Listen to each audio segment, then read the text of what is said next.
Now this is what we see happen in the gospel record. It says in the 7th chapter of the Gospel of Yohanan, of John, it says that during that summertime is when the Messiah sent out his 70. And then at the end of the summer, they are then brought back together, and it is at the end of the summer in which now we're coming up on the Feast of Trumpets. But it says that he did not walk among the religious leaders, the Jews back at Jerusalem, because they wanted to kill him. They knew it, and his disciples knew it. He knew it. Everyone knew that he had created so much animosity by messing with their religious system that they wanted to kill him. And so it says that he would not walk among the Jews at Jerusalem. He stayed up in the northern area around the Sea of Galilee. And there it was that instead of going up to the Feast of Trumpets, he was then across the Sea of Galilee in the mountains, and he was feeding the 5,000 there. Because from there, on that vantage point, they would be able to see not only the first sliver of the new moon, they would also be able to see the signal fires that were being lit across the land of Israel. And so it was there that he stayed for the Day of Trumpets. Now, it's important to note here that you are not required to go up to the Feast of Trumpets.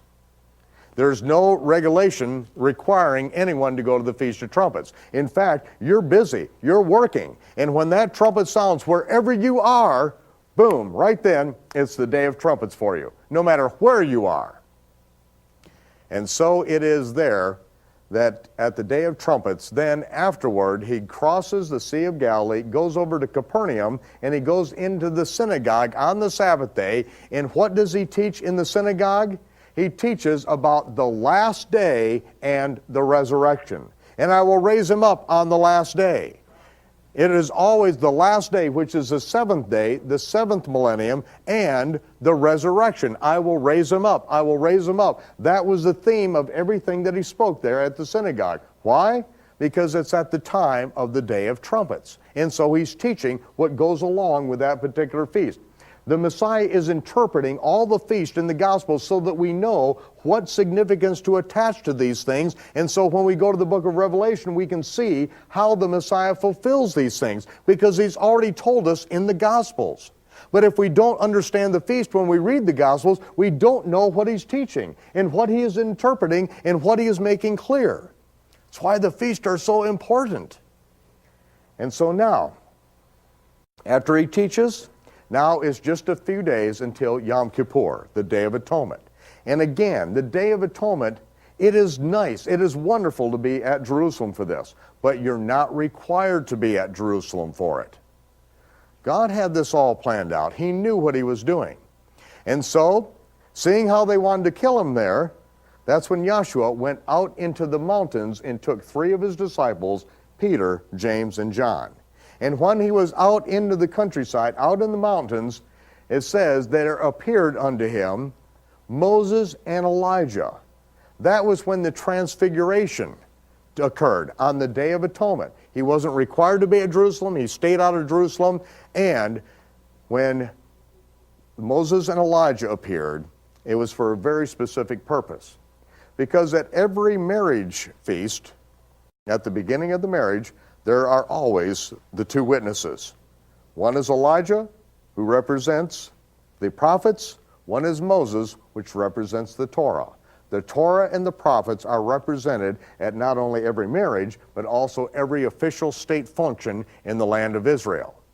And there appear Moses and Elijah, and he is transfigured before Peter, James, and John. They see it.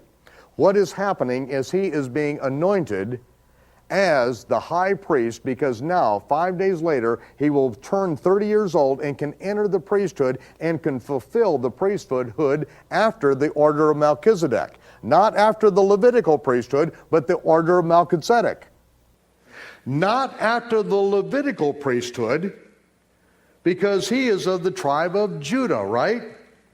He is made the high priest forever after an order of priesthood which supersedes and preceded the Levitical priesthood. The order of the King of righteousness. The Melech Tzedek, that is the high priest, or that Yeshua is ordained the high priest forever. And that is the order that he ordains his followers in as well. You do not have to be a Levitical priesthood to be a priest of Yeshua, for he has made us priests and kings. Revelation chapter 1. And this is the day that he is transfigured. This is when it happens. Now, watch what happens at this moment. There it is that he is transfigured before them. Now, Peter, James, and John, seeing this, they say, Lord, it's good for us to be here. Let's stay here and build 3 tabernacles, one for you, one for Elijah, and one for Moses. Now, why are they saying that? Because they realize the very next day, on the 11th, they are going to have to leave where they are. They are going to have to get up to Jerusalem very quickly by the 14th and build their sukkahs there, their tabernacles there. Because it is required by the Torah that you do go out to the feast, that you live in a sukkah for 7 days. But they know that up in Jerusalem, there is trouble. There is danger there. So they say, it's good for us to stay here. It's good for us to be here. Let's build 3 sukkahs here. And then a voice speaking out of the cloud says, this is my beloved son. Listen to him. You guys have some really stupid ideas. Because we see that the Messiah takes them up, and they go up to Jerusalem.